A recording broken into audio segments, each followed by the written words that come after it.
wala ka kamalay-malay na select na tayo ng isang sikat na brand sa Japan.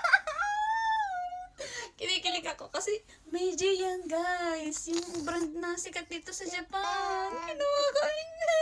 Miray. Miray. Miray. Hindi ka ba natutuwa? Ang saya-saya kaya. Ayan oh.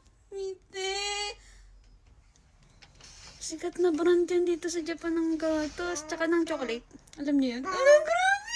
Thank you, Lord. Thank you, thank you. Thank you, Miss Hazel.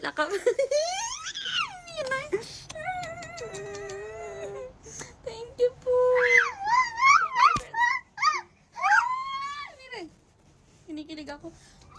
Pag uwi ni Daddy Shin, matutuwa yun. Grabe. Isasend ko sa kanya. Grabe, kinilig talaga ako pagkakita. Ay, thank you, Lord. Yun lang. Share ko lang kasi sobrang na ano ko. Sobrang natuwan-tuwa ako talaga. Thank you po. Thank you po, Miss Hazel.